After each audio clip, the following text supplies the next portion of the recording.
You know, Chi-Town, Chi-Town, Chi-Town. Monday Night Raw.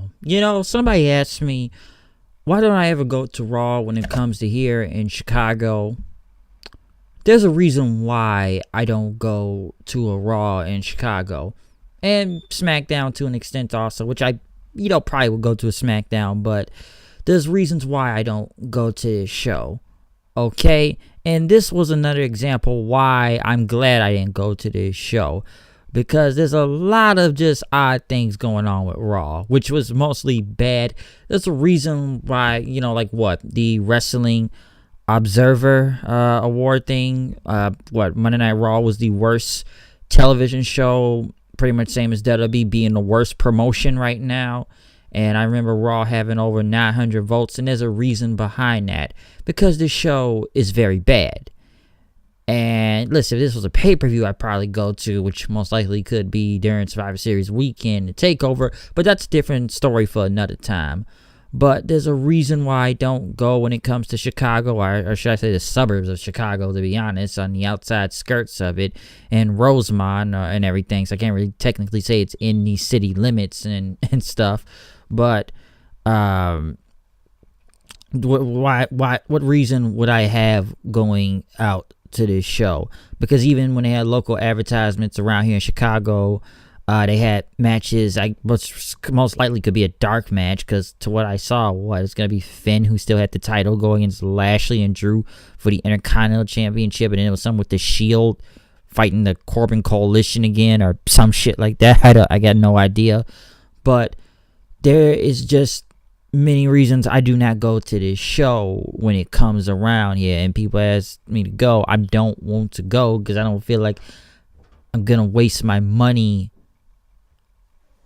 Okay, I'm not gonna actually waste my money going to this show, and it makes no sense why I need to.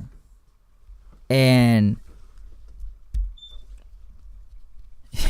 it's just bad. Okay, I don't get it. It's just, and people say this is supposed to be we're 3 weeks away from WrestleMania. What was being really built off of this show? Tell me, what was being built off of WrestleMania tonight, other than a few things? I look at this like it's a lot of randomness going on this show. It's more randomness, which they should be taken seriously if you're 3 weeks away from your biggest show of the year, which is supposed to be, what I heard, 17, 18 matches. This is going to be almost an 8-hour show. That's longer than Wrestle Kingdom.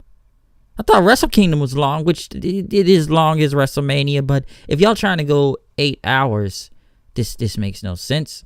This is an all day, all night thing, pretty much. I gotta drink like maybe 2-3 Starbucks if I gotta stay up that late to watch this entire show. I may have to drink 2 triple venti mochas or whatever. I gotta get a large coffee or something.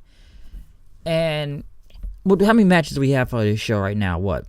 5-6 matches, and maybe a couple of other things that I think that are already confirmed as it is. Maybe it's been, I think it was probably 1 or 2 additional things that have been confirmed. Don't get me, SmackDown's already doing good at building this, but I've said this before. Instead of focusing all your time during Fastlane in the Shield, you should have had these matches built up and ready to go weeks ago, because now it's like a game of catch up. You got to 3 to 4 weeks away, right? So you got to all right, we're gonna put a match here, we're gonna put a match there, it's gonna be a match here.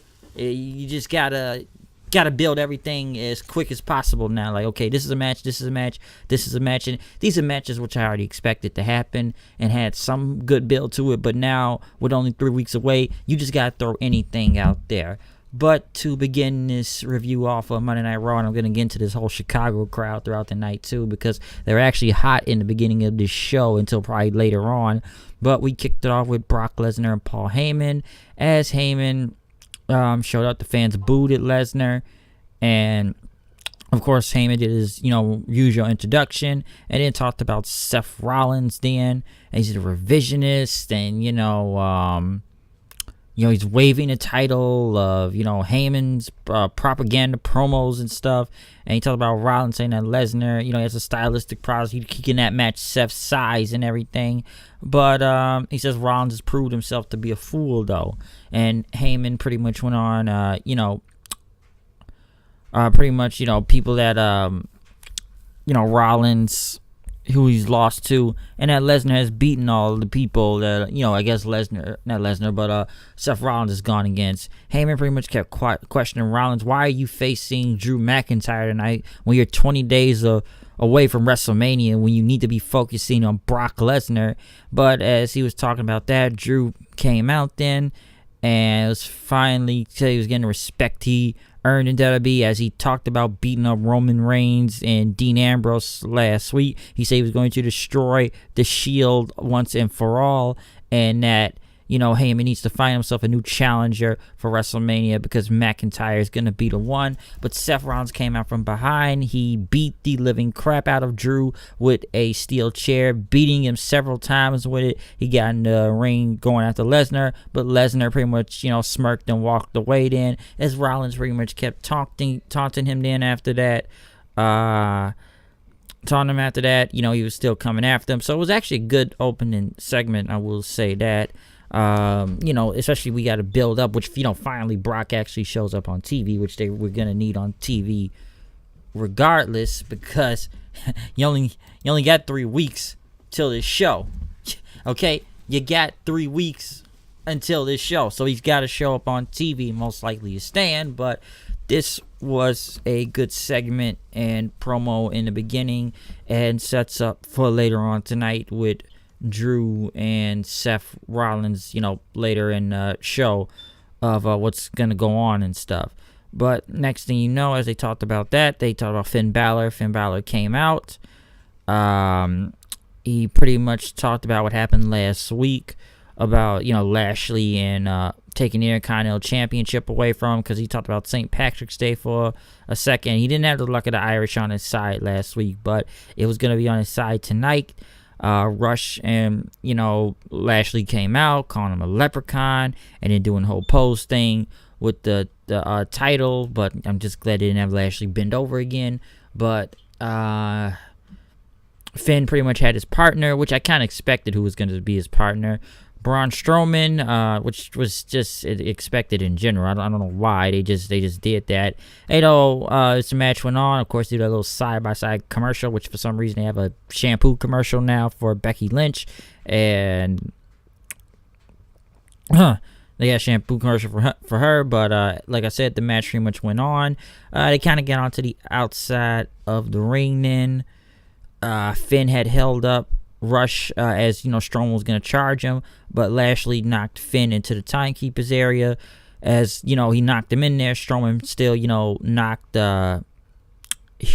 Lashley to the side, and he pretty much got Rush and chokeslammed him, and he power slammed Rush in the ring as Lashley got out of the dodge then.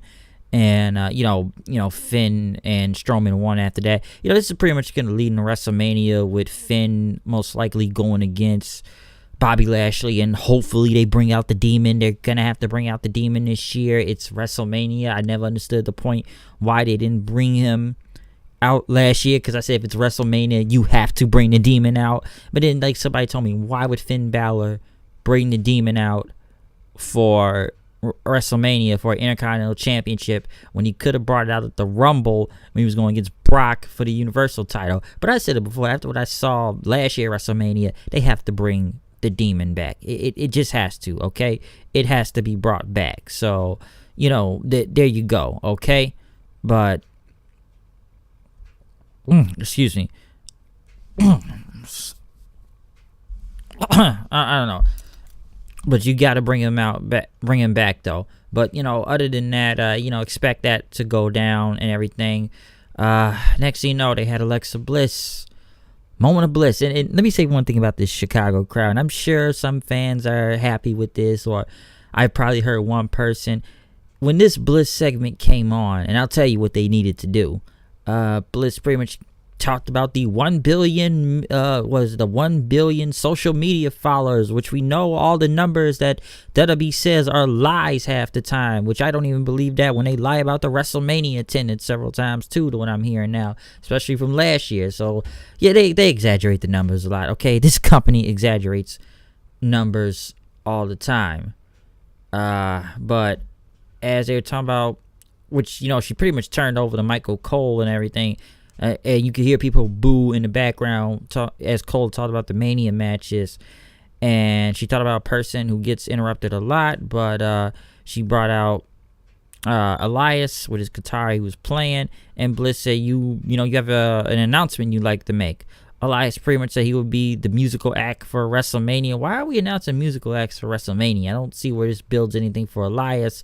And he talked about it's going to be in New York City, which is technically New Jersey, on the outskirts of New York City in the MetLife Stadium. And, you know, he talked about the Chicago Bears, of the whole, you know, field goal kick from back then. We all know what happened, if you know what I'm talking about. And as Elias said, he was going to be able to perform. He's going to have, you know, a legendary performance bigger than Queen, Johnny Cash, Prince.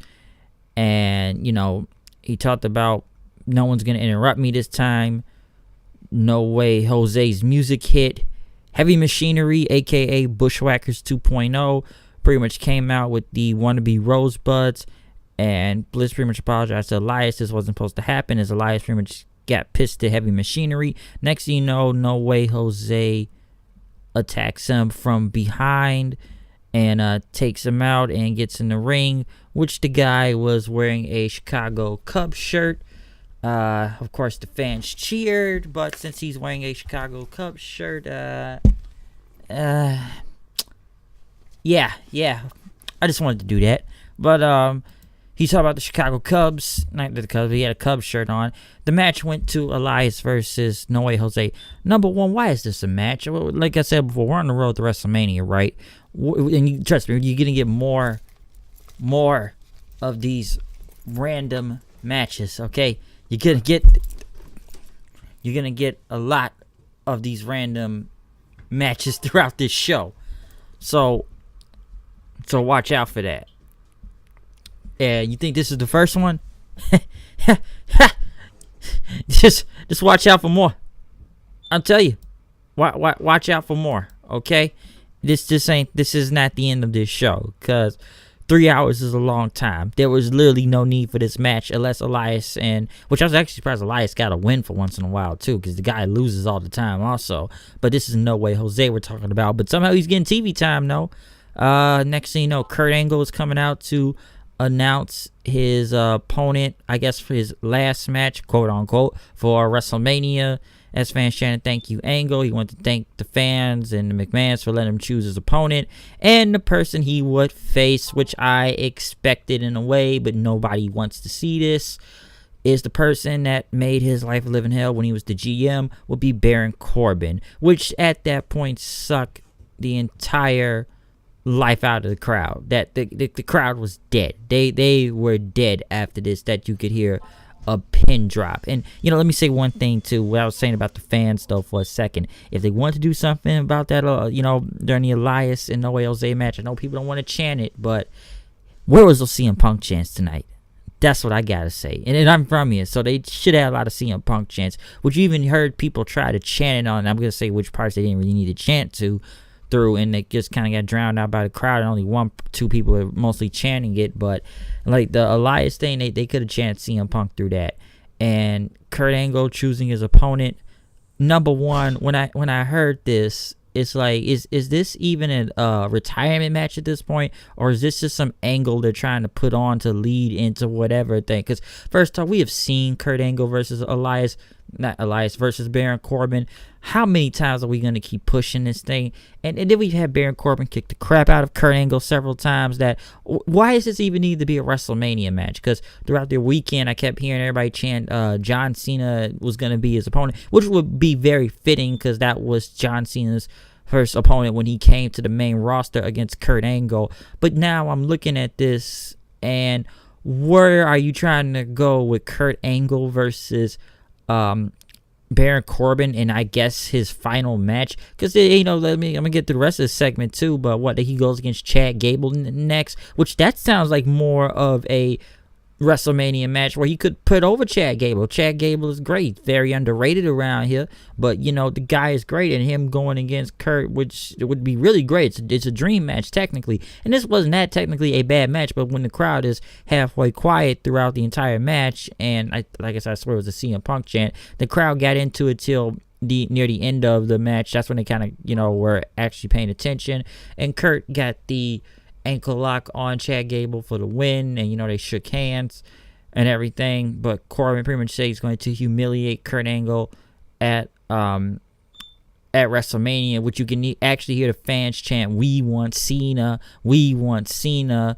So this is the thing, I don't know if they're trying to swerve this, maybe, which I'm going to get to later on, because they kind of brought it up again throughout the night. But the minute you hear this, it's like, why is this match part of WrestleMania? This tells you to go right to the bathroom, because, dude, I get they want to have Kurt Angle get his revenge on Corbin, but come on, why are we having him go against the waiter, the TGI Fridays manager? Why does this man does not have any wrestling gear anymore? He's not the GM anymore. I've said that already several times, but what would be the point of seeing this, okay? And I'm sitting there saying, you guys sure this is his final match? Are we watching another episode of Monday Night Raw at WrestleMania when they put these two against each other, quote unquote? Because, I'm getting into this later on, but you can tell it's probably going to be a swerve going into this, but still, the way they are handling this is not been very well, okay? And I've seen retirement matches happen in the WWE before, but those were on a bigger angle and scale. What, when they had Ric Flair go against Shawn Michaels in his final match? Hey, the guy went to TNA 2 years later, but it was a great story out there too at WrestleMania. Was it 24? Yeah, 24, when it was, quote unquote, Ric Flair's last match. Same with Shawn Michaels went against Undertaker, WrestleMania 26. He was done after that. Didn't wrestle for 8 years until back in November at the Saudi thing, and came back as DX. But still, they did that. And I'm looking at Kurt Angle. They haven't really made his retirement tour thing look big, okay? They really haven't. And I'll say this too. Impact did a better job with the whole kind of his farewell tour at the time when Kurt was about to leave Impact. And I've said this before, like I said last week, Kurt Angle was actually putting over guys and having way better matches when he was doing that farewell tour. Look who he went against over there. He was an Impact. Drew Galloway, McIntyre, whatever you want to call him. He had a great match with him. Bobby Roode, I believe, great match. Bobby Lashley, holy crap. Go back and look at that match and you'll see what I'm talking about. And he put over Lashley big time because it helped Lashley in the long run in TNA and made him a bigger star over there when he beat Kurt Angle and everything. So at least Kurt was putting over guys the right way, and it made a lot of sense, and he did something big for somebody that it made them a bigger to legitimate star, a bigger name and a legitimate star, and that worked. That's good. That's real good when he was doing over there when Impact had the farewell thing, because they're doing a way better. I'll say that did a way better job than what WWE is doing right now. I'm like, Baron Corbin, the TGI Friday manager, is this the best show I got? Do you want people to watch WrestleMania or even this match in general, or do you want them to go get some snack or something to eat or go to the bathroom right now? Because then they kind of went into later in the night also, which we will get to that part, because they had Corbin talking to Apollo Crews, and they said no one is not like Corbin and everything, and a Revival is standing right there also, and everything. But we will come back to that in a second, which even throughout the night they kind of said that you see the fans were pissed, they're gonna riot, which I don't think they're gonna riot at WrestleMania. Who really riots anymore in wrestling? I mean, if this was the 90s, that'd be a different story. But they're pissed that fans are displeased by Baron Corbin, which it could be a swerve. I know some people still pointing for John Cena to do it, which it could be, maybe, but then again, WWE likes to troll people, and they are really set on their minds. Listen, you may want something different to happen, but it's gonna be the thing that happens there. It's just and I said this before a while ago, is Baron Corbin really the way they're gonna have Kurt Angle go out of his career at WrestleMania for this joke? it's not like he's putting them over or anything. It wouldn't have made any sense. Like I said, it doesn't even feel like a retirement match to me. This feels like an angle. This just feels like another angle. And dude, how funny it would be if they turned Kurt Angle heel and it'd be a whole different thing right after that. Then how crazy would that be? But right now, this doesn't even feel like a retirement angle. It just, something about it doesn't. You know, I know he used to face some guys, you know, some up and comers, which like I said before, that would have been better at WrestleMania. That you could put someone over like a Chad Gable and everything. But like I said, I would be fine with Cena too, because at least it would scream a WrestleMania match. But to put him against Baron Corbin, which is right now until maybe some swerve or something happens and it gets changed, but this just is like, why is this? What are y'all building towards Mania? Half the matches y'all got built towards Mania, like I said before, are on the fly, or just doesn't make sense. But this is one of those things where who gives a crap now? Next thing you know, Sasha and Bayley were headed to the ring, as you know, Tria Caruso interviewed them that they said they, you know, will make they will be on SmackDown tomorrow, a special appearance, and it will be iconic and everything, which, you know, I guess it was going towards the Iconics, you know, going against them for the tag titles. But Natalya and Beth Phoenix came out then. Beth Phoenix got a pretty good pop out there. As Beth had the mic, she talked about she respects Banks and Bayley, and she has watched them and, you know, bring respect to the tag belts, and that, you know, her and Natalya would love the opportunity to have the belts, and they weren't going to wait around for, you know, Nia Jax and Tamina. They don't want to see that and their pettiness. But Phoenix says, you've awoke the dragon, which Beth Phoenix can still go, okay? She's like the youngest Hall of Famer. She's like, what, 37, 38 years old, okay? Beth can still go. Some people just say she was just in the wrong era of the women's division when she was stuck in the Divas, because Beth Phoenix was really good and can still go. And, you know, they wanted opportunity, and it needs to become a reality. We want that match at WrestleMania for those tag belts. But as Sasha and Bayley looked in the crowd, everybody was doing yes chants. You know, it'd be an honor and everything, but they said, what does Beth Phoenix need more time to prepare for? You've been retired for, what, 6 years now? And Bayley pretty much says that the competition has evolved since the last time you were around. Natalya pretty much said, this is Beth Phoenix. This is a Hall of Famer. Okay? She won her women's championship in Chicago around here. And, you know, that Bayley was afraid to face someone like her. But Sasha pretty much, you know, says, Natalya, what are you talking about? You just riding Beth Phoenix's coattail so you can even have a match at WrestleMania to begin with. And Natalya slapped Sasha, which they pretty much brawled then. And then as they pulled them back from each other, Bayley got in Beth Phoenix's face, and Phoenix pushed Bayley to the ground. So a good angle, I will say that. And actually the crowd did, this is something the crowd did react before Big in Tonight, which kind of set up a match with Natalya and Sasha Banks. But it ended in a no contest thanks to Nia Jax pretty much saying, what did she do? She came out and interrupted. I've done more in my career than you could ever do, Beth Phoenix. What, botch and injure people? And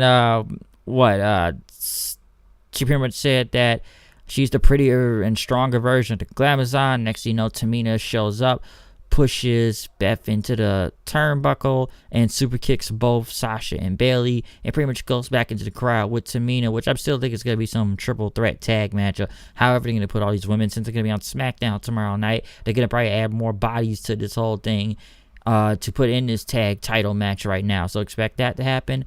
Mojo Rawley, which I forgot who still existed, back with his Man in the Mirror promos. Every time I see that now, I am just waiting for Michael Jackson's Man in the Mirror to play, because it looked like, and I said to someone the other day, what happened to Mojo Rawley, huh? He was sitting in the mirror talking to himself about, what was that, over a month or two ago, I think. What happens to the guy? Disappears. Now they bring him back for some reason. What, the creative have something for him again?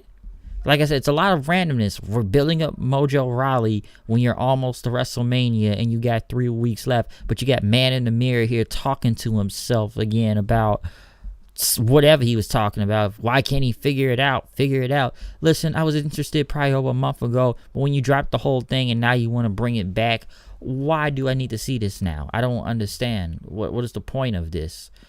Ricochet, which once didn't have Aleister Black with him in the tag team match, go against Jinder Mahal. First off, this crowd took a minute to even get into this, but they reacted when Ricochet, of course, did his big spots, because something about Ricochet going against Jinder Mahal was just not good, and the crowd looked like they did not even care, okay? They just kind of stopped caring by Jinder alone, and we know Ricochet was going to win. Of course, he does a high side moonsault out of the ring onto him and the Singh brothers, like a big dive.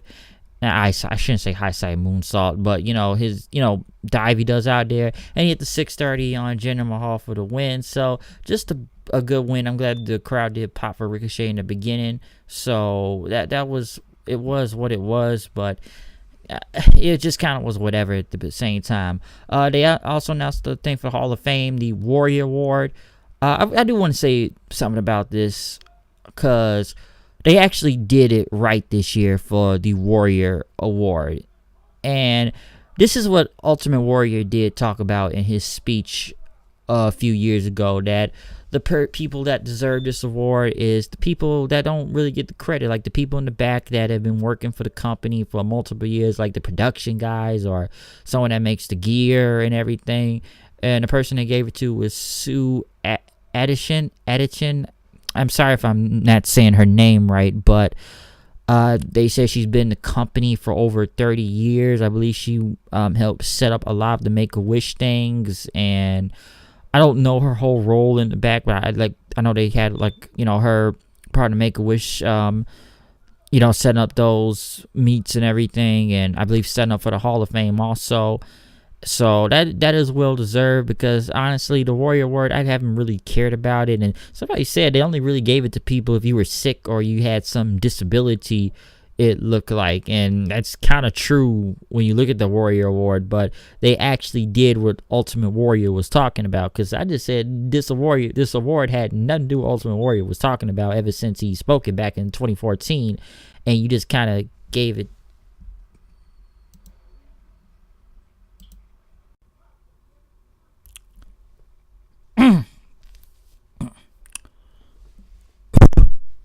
Yeah, you pretty much gave it to, like somebody said, you pretty much gave it to sick people, but at least they're actually going up on his promise this time and giving it to someone in the company that has done a lot, especially for this person who has done something for over 30 years in WWE, for a lot of the company, and a lot of wrestlers have said mostly many nice things about her.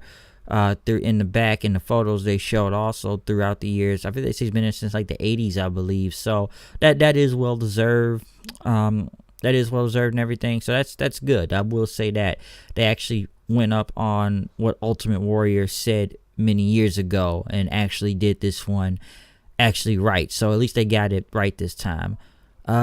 Next, Dana Brooke, who was pretty much about to get killed by Ronda Rousey in a title match. Why? And she talked about underdogs making history, which, dude, this crowd gave no crap about Dana Brooke in this match.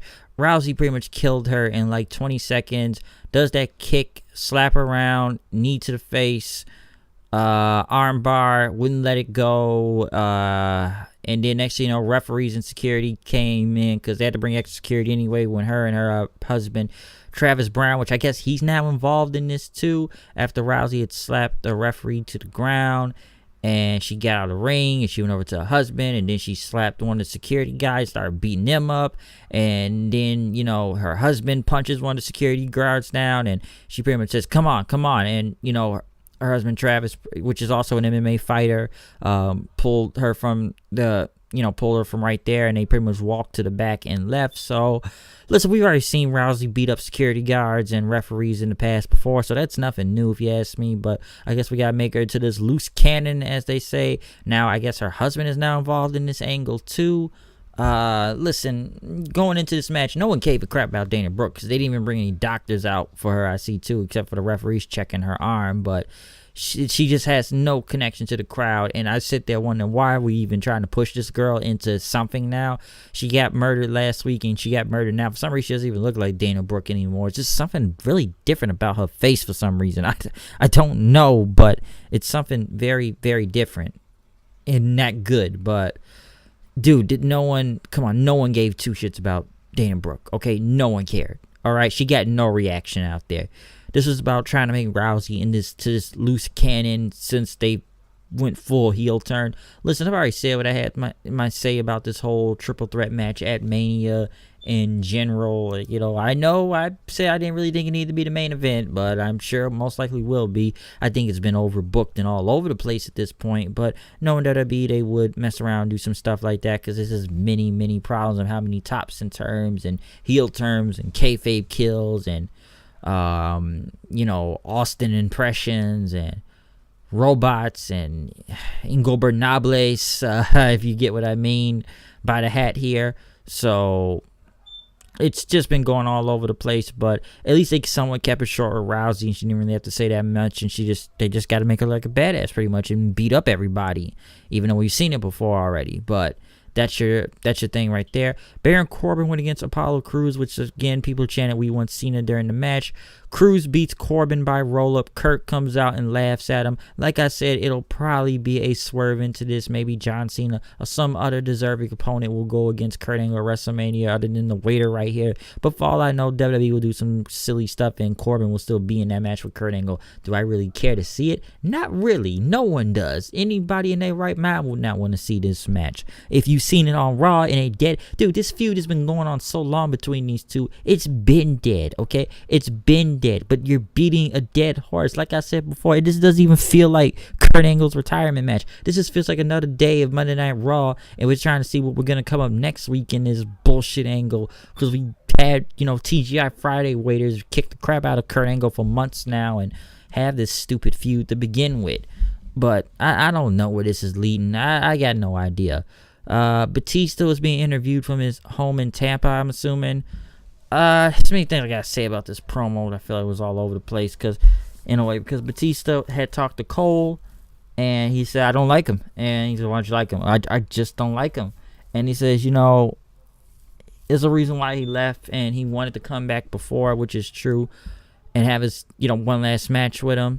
But this goes all the way back to Evolution, he said, or further than that, other than Evolution, as Cole tried to bring up.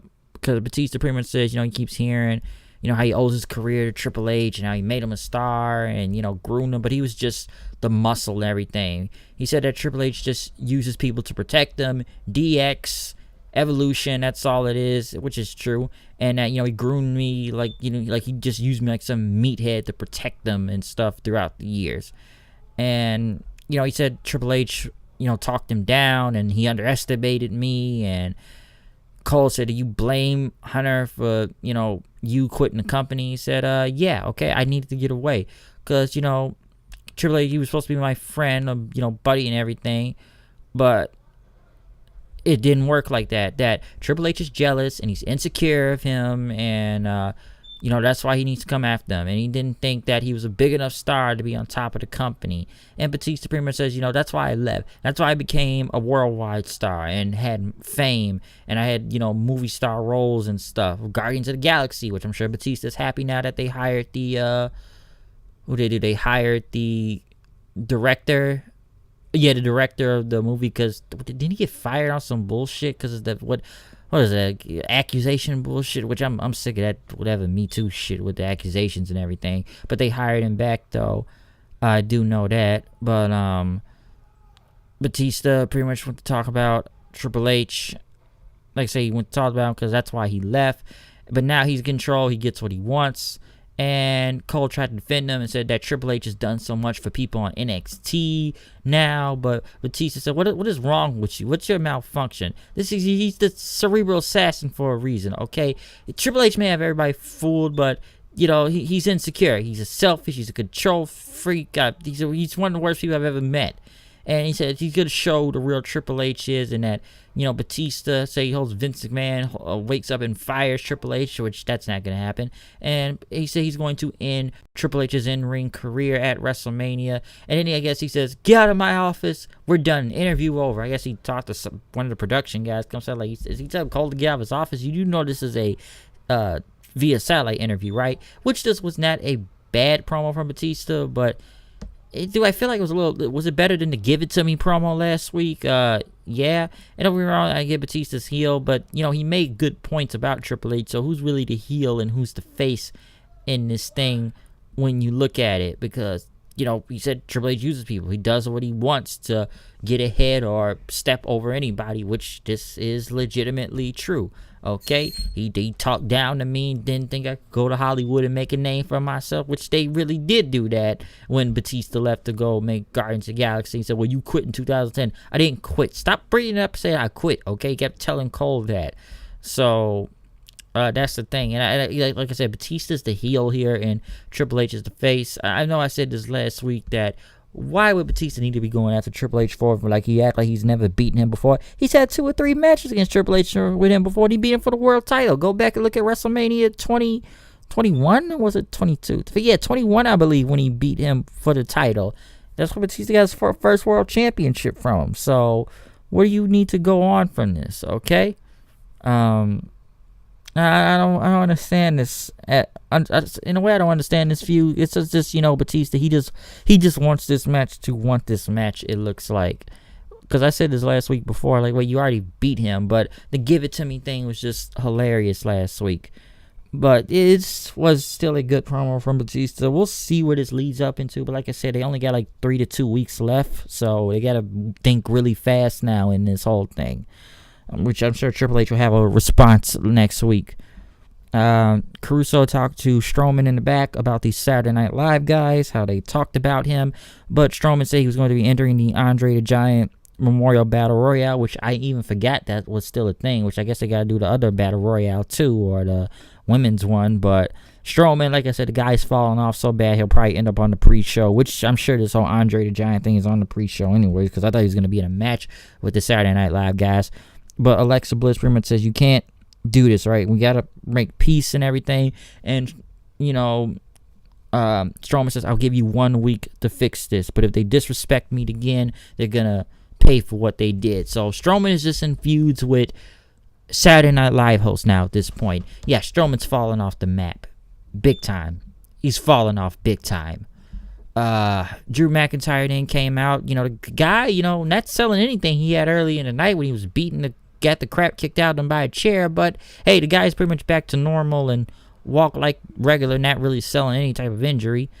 And McIntyre came out and he wanted to talk about the man, Joe, not Roman, because Roman, talked about people asked him when his leukemia returned, and McIntyre said, Joe the man, husband, father, he's sitting on his couch at home.